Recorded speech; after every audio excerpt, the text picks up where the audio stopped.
This is Lady Anne, owner of KPNL Radio and hostess of the Caravan Library of Lore, and I support TESA.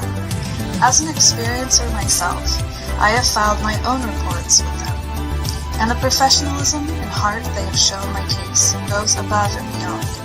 If you have had an experience, I cannot recommend TESA enough. Hi, this is Ernie Hudson, Winston Zedmore from Ghostbusters. I want to let you know that Ryan Stacy, he's created the Experiencer Support Association, TESA. You can check them out at www.tesacan.org.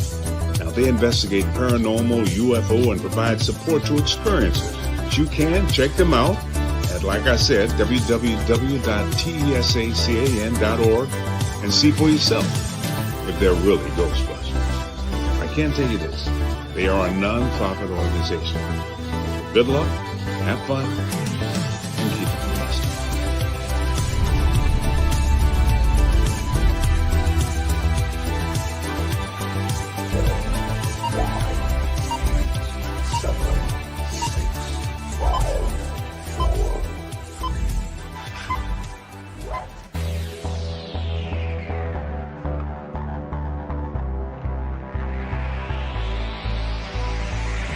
Good evening. You are listening to Beyond the Tinfoil Hat, a podcast by the Experiencer Support Association. TESA is a UFO, paranormal, and paracryptid investigation association. We investigate everything belonging to the global phenomenon linked to highly strange and unexplained experiences. We also connect experiencers with other experiencers, creating a safe, positive environment to engage and discuss this phenomenon without judgment, criticism, or retribution.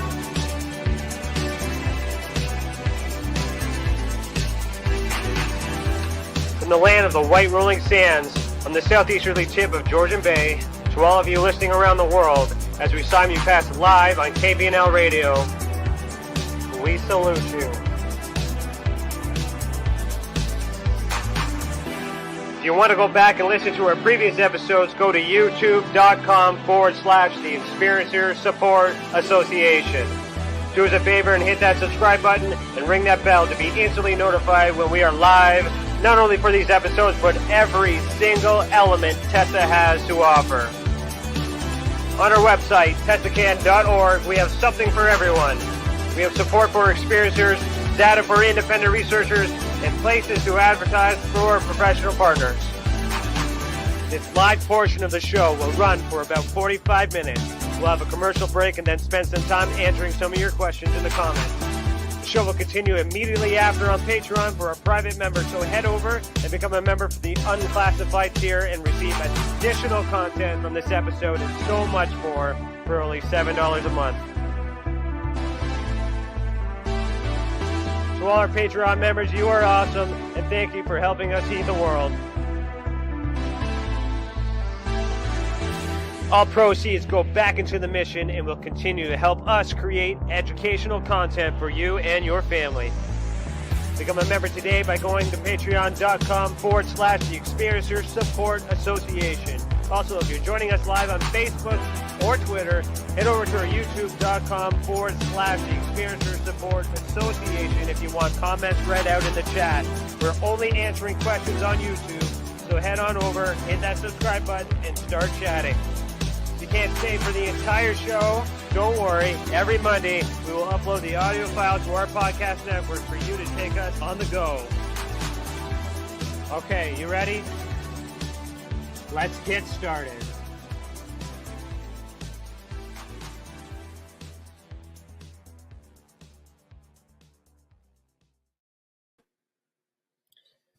Hello, everybody.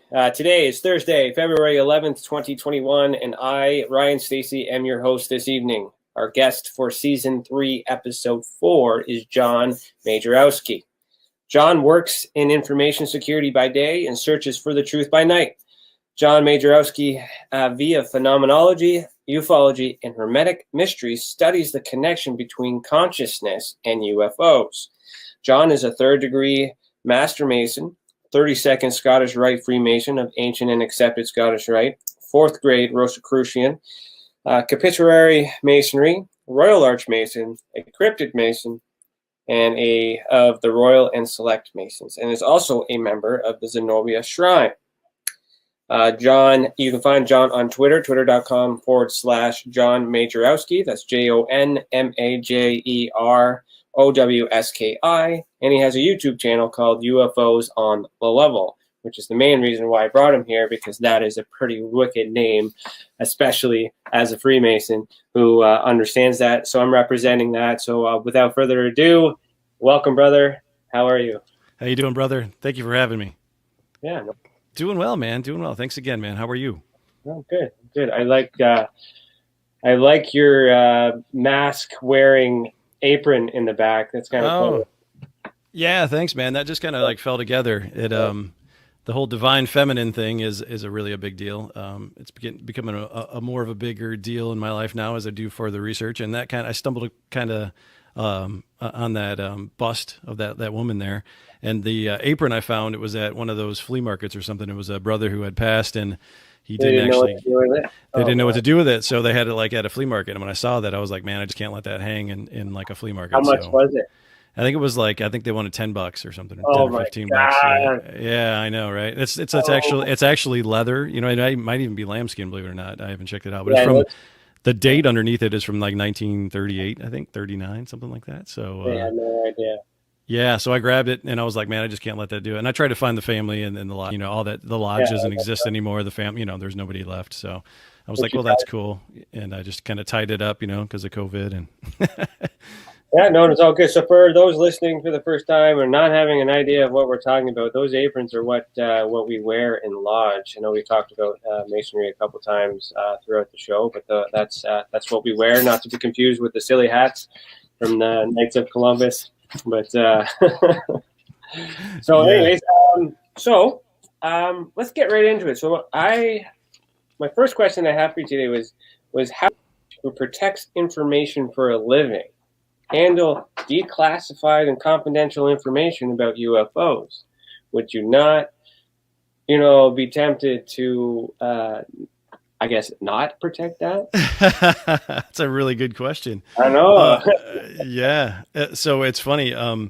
There's a thing in information security called the CIA, which sounds funny, but it's not the government agency. It's the confidentiality, integrity, and availability of information systems. So that's kind of what I protect, right? So the confidentiality, availability, and that's kind of my job. I make sure that the bad guys don't get in, that the things stay safe, and the systems are available when they need to be. So that's pretty much it in a nutshell. But yeah, no, that's a really good question. There's and I'm by no means, the cream of the crop there. I mean, there's some guys out there, and especially government levels, that just do amazing jobs every day to protect, very assets from, not only America, Canada, other countries as well, so those guys, hats off to them.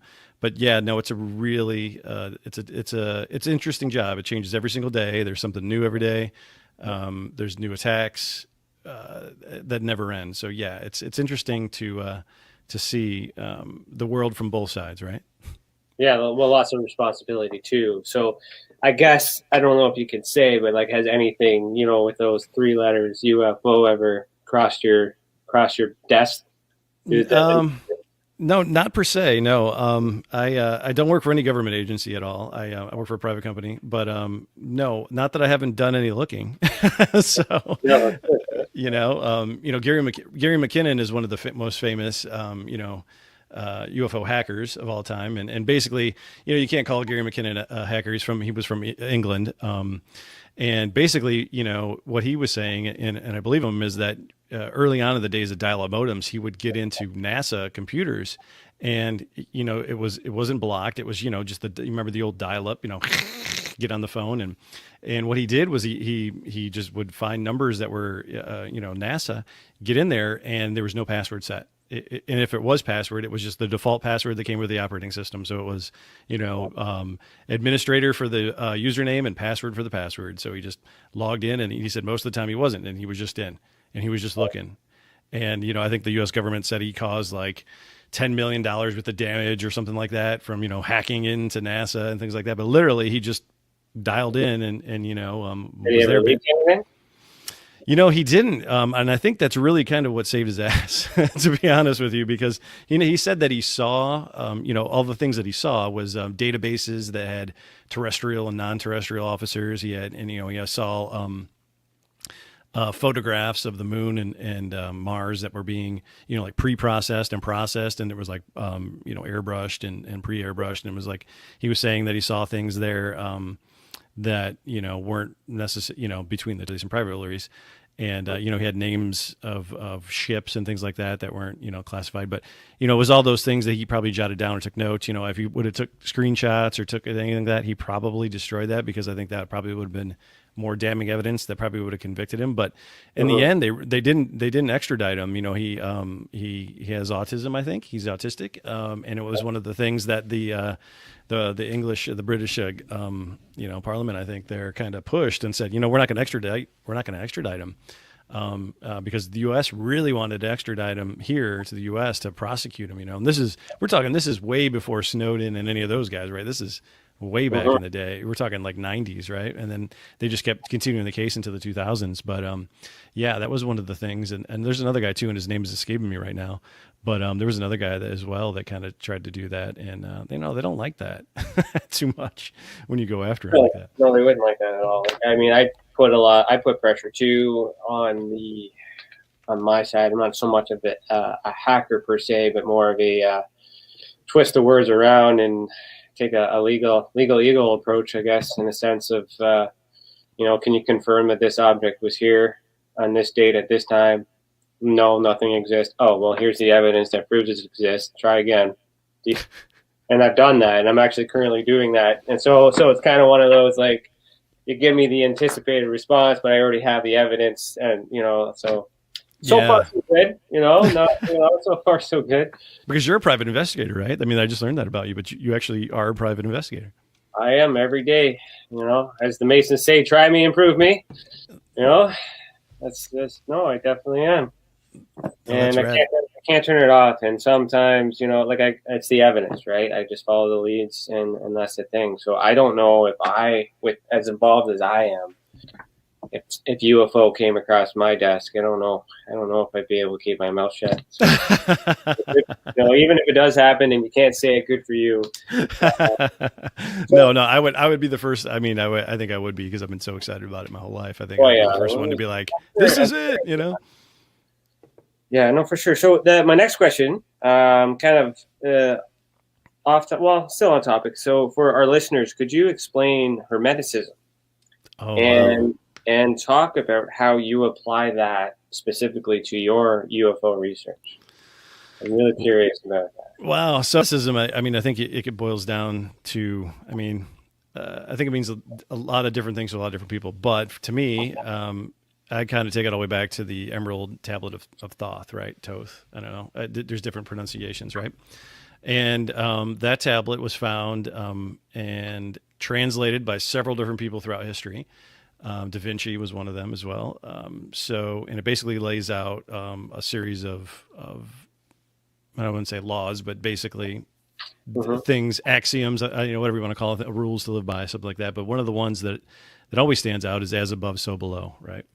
So that's one of the ones that I really hold on to. And, Thoth, Toth, basically was a lot of people have speculated that he was, one of the Egyptian gods as well. There's, all these other things that he was just, was he alive? Was he really a thing? Did somebody just do this? And, has it just been a ploy throughout history? But I've seen the messages in the Emerald Tablet continued on throughout the most religious texts on the planet, and, different things, secret societies, other things like that as well. So, there is some truth to it, Carl Jung, I think there's a little bit of Jung in there too. If you get into a study of psychology, things like that. So there's a little bit of that kind of just all rolls together, in that. So I think that a lot of it is your connection to something, and know that you're not apart from it, that it's not something that's just there. It's not something that, that it's unilateral. It's you're experiencing it, and it's experiencing you at the same time in a way that we can't really possibly fathom. I mean, if you think about that as above, so below, I mean, that can mean something different to everybody on the planet, but to me, I think that applies into, the study of UFOs, UFPs, UAPs or consciousness or everything. So that's kind of how I kind of gauge all of this and try to look at it from both sides, not just one sided all the time. No, that's good. No, like I the as above, so below is very like that duality, right? Right. Totally. So the negative, positive, like that's everywhere too. And then of course UFOs are specifically for the sky, but there's also USOs, unidentified submergible objects. So as above, right. so below, they could be in the water. How do they train for space? They train in the water. Yeah, totally. So there's so much. That philosophy, that concept could very well be the answer to everything, and if it is above, then it is below, and then your reference of where below is and where above is it's subjective, but I agree with you on that. My research with the Emerald Tablet, kind of linking that to Sumerian mythology as well. Yeah. Epic of Gilgamesh and all that other stuff. Yeah. Without getting into the secrets of Masonry. It's just really challenging not to talk Masonry with a fellow Mason. Yeah. In front of the world, right? It's hard. It is hard. It is hard. There's so many different things. I mean, and it's not like we're just, I tell my friends all the time, we're not just sitting on all the secrets of all the mankind and we're just, can't tell you because it's a big thing. But, there's a lot of things that you and I experienced and have as Masons that other Masons all over the world have that have a direct positive relationship with our day-to-day lives. Yeah, no, I agree. And that's one of the reasons why I was drawn to you in particular when you mentioned your podcast is it a podcast or a radio? I basically just got a YouTube channel right now that I just put up stuff. So yeah, I'm on Twitter all the time talking stuff too. But yeah. UFOs on the level. So on the level is you want to explain to everyone who's not a Mason what on the level means? Well, so that's one of the great things about Masonry. There's so many different sayings and throughout that everybody uses on a daily basis. They have no idea that it relates to Masonry. You have on the level is one of them. So when you say to somebody, "Hey man, it's on the level," what that means to somebody is basically, you can look at it from a non-Mason point of view is just that, I'm being straight with you. It's just, I'm being true. Both of us are equals standing here. There's no BS going on. We're on the level. So, that's kind of the way I thought about it when I created my YouTube channel. I was like, I just kind of want to be straight up, what's going on? Let's just figure it out, everybody together. There's no need for division. There's no need for your team or my team, but all of us should be on the same level and be on the same goal to try to figure this out, for everyone.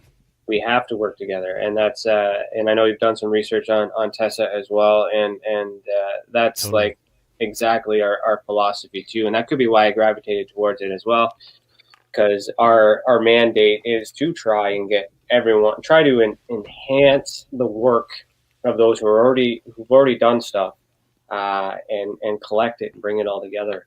That's great on the level. So forever wired in my brain now, so I might free advertisement like forever now. No, thanks, man. But it is a Masonic saying. There's other sayings too, and that happen every day. I mean, one of them, blackballed, is one of them. Blackballed is another one. You can look that one up. I don't know. I mean, it's pretty much out there. I don't think it's a secret that we have to hide. But what else is out there? I'm trying to think too. Yeah, there's a bunch, believe it or not. I think cable tow is one of them as well. I think there's some other things out there. So, how do you connect UFOs with consciousness? This is I'm also interested in this because I researched this as well. Wow. So, and I really didn't start down this path until I really got into Jacques Vallée, Jacques Vallée's books. I don't know I'm sure you're familiar with Jacques Vallée, and yeah, definitely. And then, the more as I studied and I learned more about, quantum field theory, quantum mechanics, things like that, both of those things started making more sense. Spooky interaction at a distance. That's what Einstein labeled it as. and from the experiments that they've been doing the past 10, 15 years, if not more. And then computers as well. So you got to remember, I'm a computer guy, right? Like I do IT for a living, information security. And then I started seeing what they were doing with quantum computers in the past 10 years. And it blew my mind. Like it's things in the computer world that shouldn't happen. You know, it's a 1 and a 0 a lot of the times. And, you know, this is really nerdy, but when you get into programming things, you know, 1 and a 0 binary is two different things. One is one unit of measurement and 0 is another. And a lot of those are happening right now. 1s and 0s are blowing through this whole podcast. We're talking, you know, all over the internet, all over the world, and all these things are happening in the background. But the way quantum works and quantum computing works is that 1 can be a 0 and a 1 at the same time, and is a 1 and a 0 at the same time. So that just, to me, blows my mind. It's like, how does that even work? Like that, you know, and it's really hard to wrap your head around when you try to think of it in the regular vernacular of computing, you know. And then when I started doing more research into it, and then of course, you know, on the side of, you know, researching in clandestine activities and space things, and, you know, I learned about 10 years ago or so that the Chinese actually launched a satellite that was a quantum computer, and it was a quantum communication. And I don't even know if this is public yet, but I mean, it could be. Look it up. It's probably out there now. But you know, they basically had a what they were trying to do is create a communication device satellite that was quantum based, that was unhackable. So because you can't hack it, you can't intercept the transmission of a quantum based system. It's basically unhackable.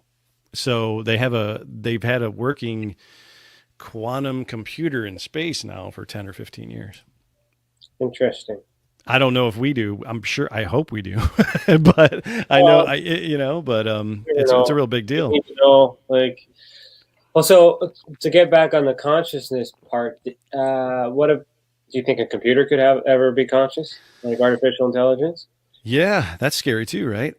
So then, like, so that just blurs the line. So then it just full circle right back to UFOs, right? So what if UFOs are just like a quantum conscious controlled vehicle or manifestation of something? What if it's just a device that interacts with and is driven by and maybe powered by consciousness? And if that's something that maybe a highly advanced version of AI could be conscious, technically conscious, then is it a living entity? Is the UFO itself a living being? We got to catch one. I'm sure we've caught some. Well, they need to disclose that, right? So, like, that's the thing. There's so many possibilities. We study the people and the consciousness attachment to the phenomenon. We're finding in our research that it starts with contact, some ET or UFO sighting of some sort, and then as the years progress, not realizing the association that some psychic ability or conscious enhancement has been developed. And we start to see that over the years, because when people report to us initially, they're just talking about the most significant event, but then as we encourage them to report more and timeline it, we're starting to see this. And if I'm seeing that it's possible that humans can manipulate this world through consciousness. So the idea of being able to manipulate a machine to fly it, remote viewing, powered, we see in the movies, conditioning is what they call it, you know? Yeah. I would not be surprised if it exists. Mm-hmm. What makes me sleep at night is that the government has it and they're controlling it, so that way it's not in the bad hands that we know of. Possibly. Well, you're just prophesizing that the government's not bad hands. Well, you gotta be on the level, man. I'm just trying to play both sides here, man. You know. Like, I'm trying to play both sides. It's very easy to say the government is hiding stuff from us. They have to, right? Yeah, well, they do. Yeah. But I believe that the reason is the why. Why do they do it? Because A, we might panic. B, we might not understand. You know, C, maybe just simply none of our business. And I really do think, I mean, this kind of goes back a big time too to, when Tom DeLonge came out, in 2015, 16, 17, before TTSA, even he was doing some interviews and, I think it was Jimmy Dirt, some other shows. And a lot of the stuff he was saying was that, a lot of the stuff he was told, I mean, he just basically shut down for 3 days and was like, I completely understand why there's like a handful of people in the world that are doing this so that you and I can sit here and have this talk, that our kids can go to a baseball game or a soccer game. We can go out and just, buy stuff on Amazon and live our lives. There's a real scary part of all this that they're protecting us from or helping us, trying to do this. And honestly believe that through all my research and all the things I've seen, it's not all roses out there. None of it is. Have you ever had an experience? I have. Let's talk about that. Yeah. Well, let's see. I've had a couple. So I joke around about this and I say this a lot because, this is kind of a common experience. Jay from Project Unity, a good friend of mine, he's got a channel as well. I think he's, thanks Jay. He's chatting right now, but Jay, yeah, definitely. So Jay, has had the kind of experience with the orange orbs, right? And I've heard this from a lot of different people too. Orange orbs, like you think of a basketball, but maybe twice as big or, different sizes. And I always joke around and say it's the gateway drug to UFOs, right? Like the first time you see is an orange orb. And like you said, once you have that experience, you start to have other experiences, like different experiences. We have lots of orange orbs actually reported to us on our website. Do you? Yeah. So my experience was, probably about 2 years ago now. I was driving with my wife or coming over a river near my house here, and it was sleeting sideways. It was near Thanksgiving, November, sleeting sideways, pretty crappy out, real, just kind of taking it easy driving. And there was probably about a dozen or more orange orbs in the sky, and they were just kind of here and then moving, in like a sequence, kind of just stopping and moving. And it was like, at a distance, it looked like a Chinese lantern, for the same kind of color and shape size, But then when we got closer to it, it was just like they're here and then they're here and then they're here and then they're here and then they're, and it was just kind of like, that's bizarre. And I'm screaming at my wife, like, pull over. And she's like, no, white knuckled, scared as shit. She doesn't want, she saw it, and she hates driving at night. She hates driving in the rain, but like the phenomenon scares the hell out of her too, man. I love her obviously the most amazing woman in the world to put up with me every day, but like scared the shit out of her. And I get it. 'Cause that's not something you see every day, and I'm just like, something you necessarily want to, participate in. She's driving. She's trying to get home in the storm. You say, hey, look, there's this like alien amazing being outside. Let's go touch it. No. Yeah, just go. Yeah.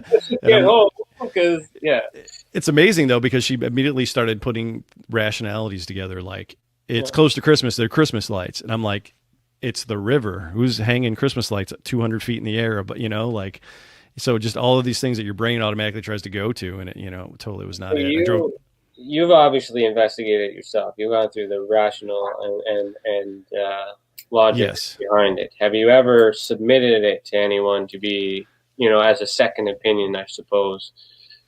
So, I always heard about MUFON, and I always heard about, they're just kind of front, in a lot of ways for the government. I mean, there's a lot of things. I don't know if you followed the Chris Bledsoe story, any of that at all, but Chris, amazing guy, he had reported his experience to MUFON, and they basically had a guy who ended up being actual still employee of the government, one of the 3-letter agencies that was the head of MUFON at the time, and kind of whitewashed the whole thing and just did that real bad. You can check that out. I mean, there's links and everything about that. But the experience that I finally did, so I had another experience this summer, right? Like I said, the orange balls of the gateway, the gateway experience, right? So the next experience I have is a lot more interesting. It was the 5th of July of this year, and 98 degrees, hanging out outside with the kids in the kiddie pool, just splashing around, having a good time. My 2-year-old daughter comes up to me. We have a deck in the backyard, and she lays flat down on the deck and says, "Daddy, lay down right here." And I'm like, "What? Never done this before." She's like, "Lay down." And I'm, "Okay, kid."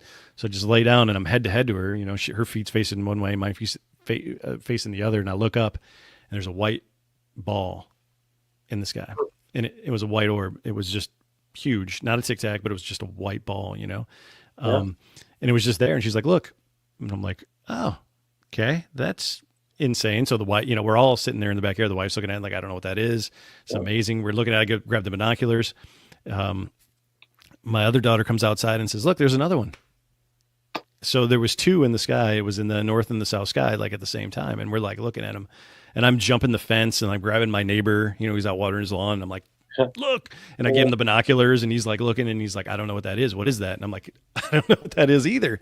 And they stayed there for so long, you know, they were there and then just, you know, gone. And so I reported that to MUFON. I was like, look, I know everybody from 3 states had to have seen that, you know, I mean, it was there for such a long time and it had to have been over an hour, maybe 2 hours. I'm not even joking. It was there long. Like I have video, I have, you know, lots of photos, you know, submitted it all, to move on. What did they find? What was it? They said could have been weather balloons.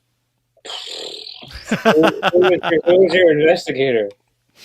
Remember? Yeah, I gotta look at. I'll send it to the guy. But I'm like, seriously? He's like, yeah, DARPA's been experimenting with some balloons. They might have launched them from. So if you'd like a third opinion, you can go to tesacan.org/reporting system, and I will take a look for you. Perfect. I will definitely do that, brother. I will give you the treatment you deserve on something that, even on how it sounds, it could be explained. But I mean, yeah, no, I mean, even if it looks like a weather balloon, you can't confirm it unless. No. Well, depends on how well we work together, but. Yeah, well, we could figure. I mean, I was trying to do just do a FOIA on Rite Pad or whatever. I mean, it was going down that road, but then I can help you with that too. If it leads to that, like that's what I do. That's exactly what we do. We start with the case. You start with the report. I go through it. I mean, I give you my opinion. Some people don't like my opinion, but if you don't like it, then you can settle for MUFON. But you open up. No. But honestly, what I did was because that was like, the first time I didn't report it because I was like, yeah, right. MUFON is just gonna be like, yeah, it was swamp gas or it was weather balloon or whatever, and I was like, I didn't want to. But this was such a long lasting, obvious, big thing for a long time. And you still have video? I still have video. Yep, I still have video. I still have all the photos, and I'm like, is timestamp it. We can go back and look at historical. Like I can walk you through the whole thing. You basically will investigate it yourself. Oh, brother, I did it. I had all the flights above me at the same time. I was taking screenshots of all the flights, the exact times. I took all the satellite shots at the same time. And it was broad daylight, but I had all of that like screenshotted and sent to him. I'm like, here's the flight pass. Here's everything at the same time. Here's the altitude. I got a picture of a plane flying lower altitude than the ball. Did he ever give you a report? Did he give you a report to explain his work? No. Yeah, okay. We just report. You're fine. Just I'll help. I'll send you the whole MUFON case number, and I'll send you all the files too. We'll figure it out. Then I can ask them for it and see if they're willing to share, and then we can have a conversation about that later. Because that gives me to ask them if you have the MUFON number. Okay, so we have 10 minutes left before we hit the commercial break. Sure. I had 2 questions left. This one is kind of. So why did you become a Mason? I always like to ask that. Yeah. And how do you feel that UFOs are incorporated in the order? Oh, wow. Great questions. Okay. So I have some theories too, and I just kind of wanted to know if someone else thinks the same. Oh, great. Well, no, so that's a really cool question. When I did it on my channel, I did why did I become a Mason thing, and it was kind of like one of my first videos ever, right? Now, so it sucks. Sorry, it's me on an iPhone before I got like a camera and a microphone and all that. But no, honestly, that's a great question. I owned a restaurant at the time in a little small town, and we had free Wi-Fi. This is back when free Wi-Fi was a big deal, right? And, a guy came in and he was always in there, and he was an older guy, a big, a Scottish Rite ring, nicest guy in the world, would just hang out, eat lunch every day, maybe have a beer, just hang out, just on his laptop all the time. And I'm like, finally, Roger's a nice guy. I'm like, Roger, what are you doing all day? He's like, I'm day trading. I'm like, you're day trading stocks? The guy was like, and he's like, yeah, I'm just day trading because you got Wi-Fi. And I'm like, okay, cool. And he's like, what's going on? And I asked him one time, I was like, I said, are you a Mason? He's like, yeah. And I said, well, I'm always interested. I always wondered what he was like. He's like, you ought to check it out. And I'm like, man, I just started to ask him all the questions that everybody wants to ask, like, is it the Illuminati? We're taking over the world. What's going on? All this stuff. And he's like, no, he's like, I think you're not, because by this time him and I were friends, literally the guy came in every day and I got to hang out with him and talk to him. And, he actually got me my petition, signed it. I had an investigating committee come out, 3 guys come out, hung out, talked to me. I asked them any question I wanted to ask them. They asked me all these kind of questions too. But honestly, when I got into Masonry, when I first learned about it, I'm the first that I know of in my family. But I read a lot of history. I was a big history. I'm still a history buff, but early on I was too. So I was looking into more. I read a lot of Jim Marr's books. I read a lot of alternative history, things like that. And Masons always came up into it. It was like the Freemasons, and it always tied into the Knights Templar, and it always tied into all these other things. And I'm like, there's something to this. The founding of America, all this stuff. And I'm like, these, if there was something really bad about these guys, they wouldn't be around anymore, and it'd be like the biggest thing in the world. And if there's something really good about it, you kind of see that. So, I got into Masonry in the beginning. I was just like, man, I'm going to figure this all out. I mean, they got to be in there worshiping the devil, and I'm going to go in and tell everybody about it after I go that these assholes are doing this. And, as soon as I went through my first degree, I was like, this is completely not what I was, thinking about. But this is the cool, been a part of, and I felt like I belonged. I felt like I was home. I felt like I came back. I feel like I never left. Like it was weird, right? Like I'd always been there. And this, and I've said this before in a couple of talks too, but, that through the degrees, there's certain things that people speak for you because you don't know the answers. People are asking you questions, but you don't know the answers because you're going through a process, which is weird. And I've said this, and there's a couple brothers that can attest to this, that when people were asking me the questions, I didn't know somebody was going to answer for me, but I was answering the questions like myself without my prompter. Yeah, it kind of flew because you knew, and that's the test of character. Yeah, I know, it's good.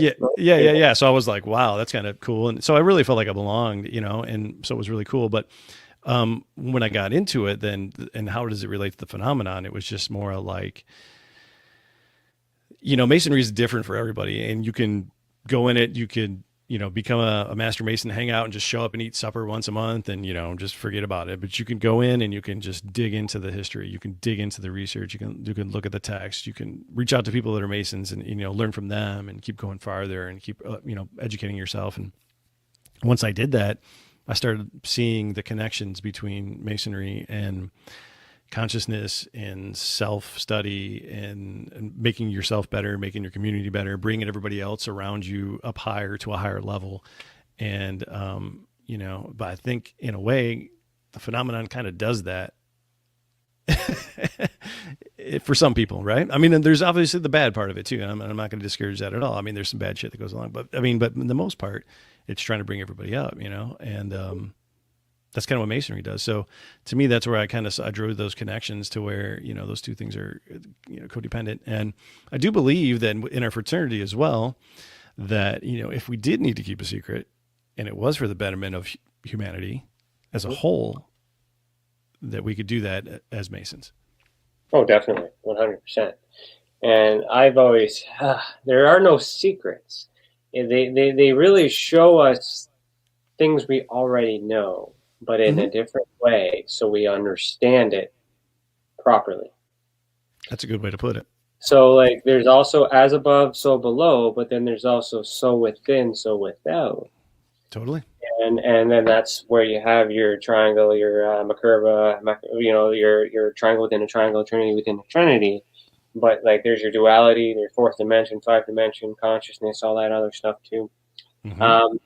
So I'll just tell you real quick my theory on why I think it's more of a physical approach, more so of an association. So to use an example, I have a tattoo. Here's my Mason tattoo here, but this is the sun disk of Egyptian mythology, right? The ending of that is they saw a disk in the sky, okay, and they couldn't explain how it flew. They just knew it flew, so they drew wings on it to emphasize that whatever this was able to fly. Makes sense. And using that theory with a cross that we see for us Christian folks there in the Catholicism and Christianity, we see the cross here as it normally is, the Templar sword as for us Masons. But what if that also was something that was in the sky? And you can't really see it here. To compare that would be to being directly underneath an airplane. So when an airplane goes overhead, it looks like a cross. So Does. what if back in that day, these are things that they saw? And using that philosophy or that theory or that concept, I thought, especially with all the black triangles that's going on, the eye of providence, the all-seeing eye, with the circle in the middle, what if that, in the same sense, is also a craft that was moving from above? And the circle in the center is not the eye, it's whatever, the suction cup, whatever those UFOs are doing, the light, right? So it's kind of hard to see on video, but, so you just change your perspective, because the cross, as we look at it like this, looks like a cross as it's been shown, as it's been worn. But if you look up at it and see the same thing, right? You're looking up to the sky. As you said, you saw your orb. When you're looking up at an orb, it's a circle. If you were primitive and you didn't know how to put that in words, but you saw a bird and you knew that the wings is what made that bird fly, you would make that association when you carve it. Totally. So that's where I'm drawing my theory from. And if that's possible, this is possible, and therefore I think that is like a craft with a sludge. And well, as being a Mason, that symbols mean a lot, right? You could say you can say a lot in words. Pictures worth 1,000 words, right? Well, a symbol is some volumes of text that you couldn't even understand, but then it's so ingrained in your subconscious that through millennia you could see a cross and understand what it means. You could see a circle, you could see wings and understand what that means, right? So all of those things. Back to the beginning, Masonry is the oldest thing that we know that exists that can go back. It's just we have access to the information, but we can't comprehend it yet because there's so many levels. Even like first and second and third degree, that was great. But then as you've gone, just like myself, the 32nd. Right? Do you remember all the handshakes and passwords for all 32 degrees? Nope.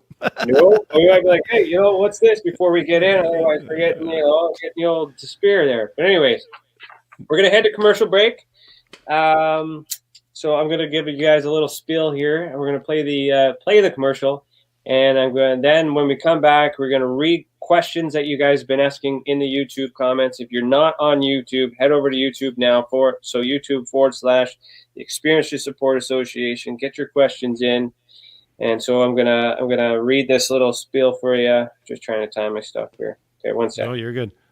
All right, so we'll pause right here, but we will continue after a message from our professional partners. Also, if you're listening to this live on KPNL Radio or a future podcast, head over to youtube.com/the Experience Support Association to see the videos that go with the audio. Remember, we are listening to Beyond the Tinfoil Hat, podcast by the Experience Support Association, and we'll be right back. Ryan is one of Canada's leading new UFO investigators.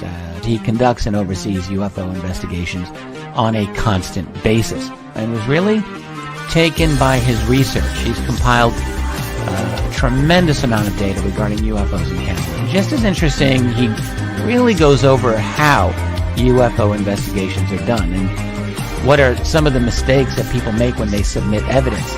Note for starters, don't edit your videos or photos before you send them. If you want to hear more follow-up conversation between Ryan and myself, you can go to richardolanmembers.com, where we have a candid conversation on ufology, the paranormal, and more. And remember, while we learn and grow and search for the truth, let's be good to each other.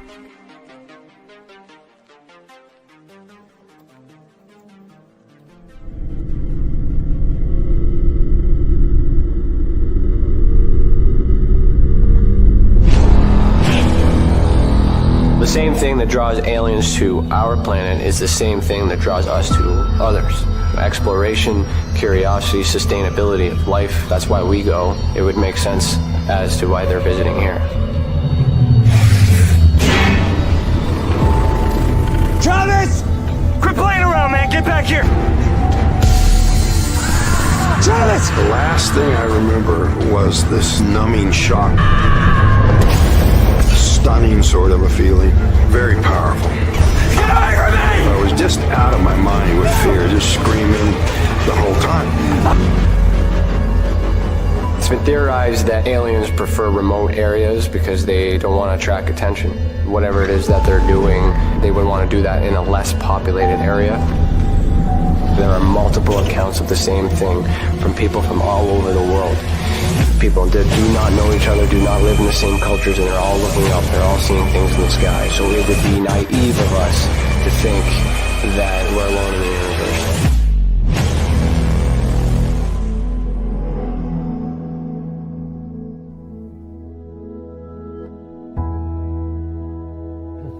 My mission is to assist and help those experiencing this phenomenon in such a way that they're able to continue and live with it, and also in a way that it can be measured, quantified, and reinforced within today's society, so that way it can be accepted and no longer viewed in a negative way.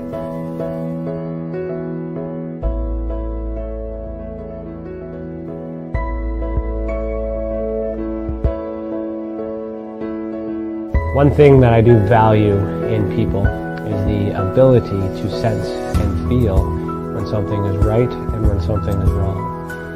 That is a natural ability that we all share. Now, when we combine that with the paranormal and ufological abductions or visits, I have this sensation that these abilities are connected. Not everyone can sense, not everyone can feel. However, those who can are typically connected with something that we cannot explain.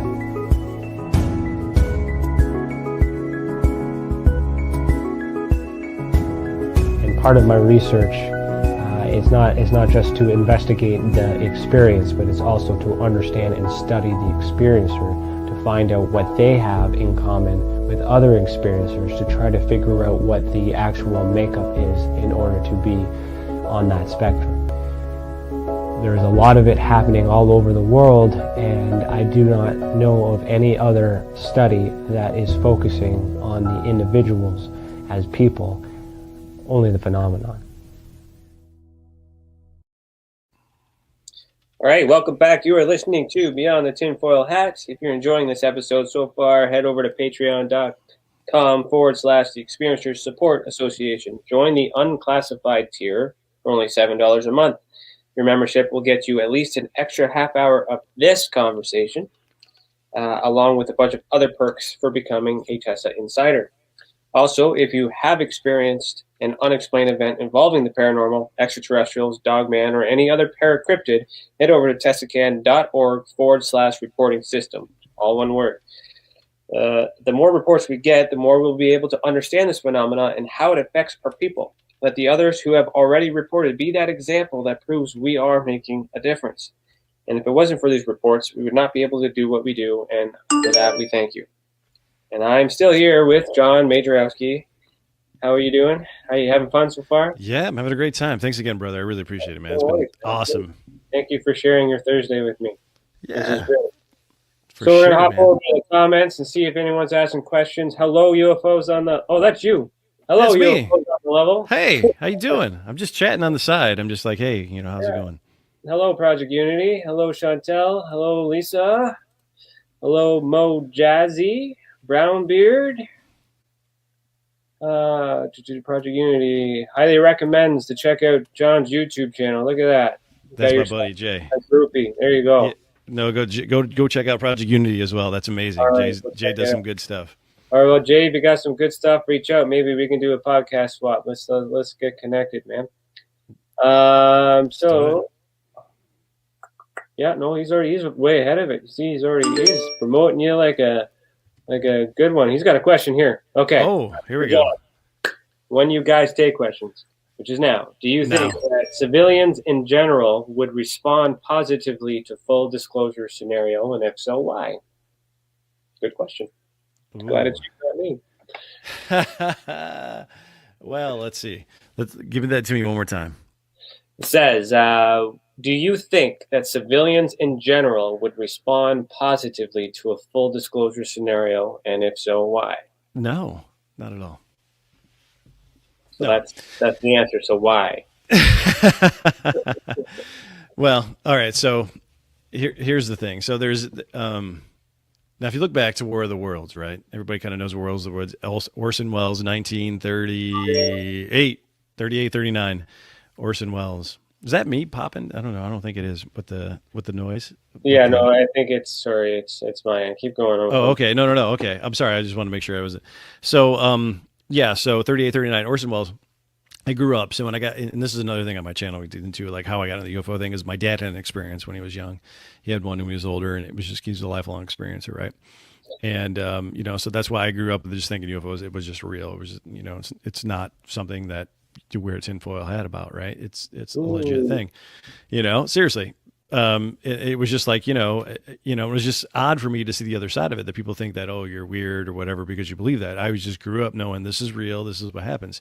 And, he told me that because he's old enough now. He was 81, right? He's 81 now. And he remembers, hearing from his family that when that came out, when War of the Worlds came out, people were literally jumping off of bridges. They were like committing suicide. They were killing their whole family. They were shooting themselves because they literally, even though they said through the whole entire announcement, this is a play, it was on Halloween even. It was like, this isn't real. This isn't happening. But they made it sound so real that like news broadcasts at the time, you got to remember at the time, there wasn't, television, things like that. It was all radio and you got all your news that way. So they thought that we were being invaded by aliens and that they were just burning cities to the ground and all this was happening. It was getting closer to them and people lost their minds. They literally, it was the end for them. They couldn't fathom it. So I think that when you get through and you look at all of the government programs leading up to, Blue Book, and I can't remember, the Condon report, I think is what it is, that basically said that people can't handle the truth. And I think that was, made that. And I do believe that now more than ever, people could handle the truth. I think that there's a vast majority of the population, my generation and younger, that are just like, yeah, okay. They're being ingrained their entire lives with the picture of the gray alien. You say an alien, they can draw you a gray alien. You say an alien, that's what everybody will draw. It's not ET. It's not, some four-headed thing. They'll draw you an almond-shaped head with two big black eyes, two little dots, and a slit for a mouth. So I think that now maybe it is, but there's still that part of the generation or the civilization that is at that older level, or even maybe very highly religious, that just wouldn't be able to handle it. That being said, I think a lot of people would. So I don't think there's ever going to be a time where everybody can handle it, but maybe I could be wrong. Well, we got to get to the point where majority can handle it, and then then you calculate your risk and all that other stuff. It'll happen eventually. Oh yeah, hopefully in my lifetime. Yeah, I hope so too. I hope in mine. Hello, Mother Scorpion. Hello, Chantel. She has a question for both Ryan and John. What was it about Masonry that you gravitated towards? Ooh, go ahead. You go first on that one. Me. Masonry found me. My landlord, who's also the guy who owned the gym that I lived above. I was always intrigued by the signs and symbols. For some reason, I could always spot a square and compass in the middle of nowhere. And I would take pictures of it, and I would post it, and I would comment, and so wondering what was inside this inside this building. Mm-hmm. And I used to do that on the side, and I did it so often that my actual landlord approached me when I went to head into the gym and said, "So how long you been a Mason?" I was like, "What? No, never. I'm not a Mason. What are you talking about?" He's like, "Oh, I assumed you were because you're always taking photos and finding these things." I was like, "Well, they just kind of stand out to me." He's like, "Oh, are you a Mason?" And he's like, "Yeah." I was like, "Oh." It's like, "So what do I got to do to get in?" He's just like, "Leave that with me." And then that was it. That was it, really. So, but that was pretty wet. That was it. I was already in sync. And then if I look back, I was always in sync. If I look back to the life that I had, what brought me to that moment, and the life I have now, Masonry is me. That's sure. Right, man. Yeah, it's so cool. No, totally, man. Yeah, and I was talking to my buddies Jay and Jean-Luc today, once you become a Mason, and even before that, I mean, you did it before, which is amazing. But after you become a Mason, like you see things in plain sight, so everything's much hidden more. in plain sight. Yeah, there's so much more that's just all around you all the time that you walk past every single day, drive past, you have no idea. You're just like, what is that, right? You never look at the cornerstone of a building and see something. You never look at any of these symbols that are around you or signs that are all over the place that you have no idea, and it's always there, But yeah, I mean, I think that's kind of what it is, and just the ability. To make yourself better, to learn how to improve yourself. No, I'm not perfect. I'm learning every single day. But the three degrees are the best part. Once the first degree, you come in as you are, you work on yourself on the second degree, and then you get tested and tried in the third degree. And if it doesn't work, then you go back to second, keep working in second until you're ready to be a third. But when you're in the third, that is the hard part. Is you need to figure out where you fit. Mm-hmm. So you're the puzzle piece. You're ready for whatever's next. But then you have this lifelong journey to figure out where you fit in this puzzle. Yeah. And here we are. I think we found our fit. Well, it's subjective to what you're looking for. We naturally, you've never met before, but through the brotherhood, look how well we resonate. And that's just because you were drawn to it in the same way. There's a connection there. Totally. And to our female listeners, there is the Order of the Eastern Star, which I'm also part of. My wife as well, she's Order of the Eastern Star. There is a female fraternity as well. And as of recently, they've actually, Grand Lodge has allowed a full female fraternity too, which is new. Ooh, Canada? The Grand Lodge of Canada? No, UK. You're great. Yeah. Oh, wow. No, Canada's not that sophisticated. We got to wait till you and then maybe the States and then maybe us. Yeah. It's amazing how we won the Revolutionary War, but they still are calling the shots. Yeah. I don't know. We did win 1812. Yeah. There's a lot of history there, but, so anyway, we're still good. Blake, hello, Blake. You are asking us what we had for dinner. What did you have for dinner? I don't know. Did you eat? Yeah, I think I did. I can't remember what I had for dinner. I had shrimp. pizza. I think I had shrimp. Sure, nice. I did. Nice. And let's see here. Hello, Kate. Thank you for joining us. Facebook users and alike, you got to head over to YouTube if you want us to say hello to you. Another question from Chantel. So we're at the top of the hour. So here's the thing, too, is we have a 15-minute grace period between our Patreon special. If you want, we can end it soon, give yourself a little break, or we can keep going. What do you want to do? Let's just hang out and let's answer some questions, man. Okay. I'm cool with it. Right, yeah. Thank you, everybody, for being here and hanging out. I appreciate you. Yeah, no, this is great. Thank you for being here. So Chantel asks, what does John think about the idea of UAP, lights in the sky, being consciousness rather than mechanical? Ooh, so I think there's a dual component to there. I think that there's... it's not just one thing. And I always get hung up in this, right? I don't know if CE5 is a big deal, trying to call crafts in or, call things in. I think there's not just one thing. I think everybody gets hung up in, it's a nuts and bolts. It's a craft. Or there's people in it that came here from somewhere.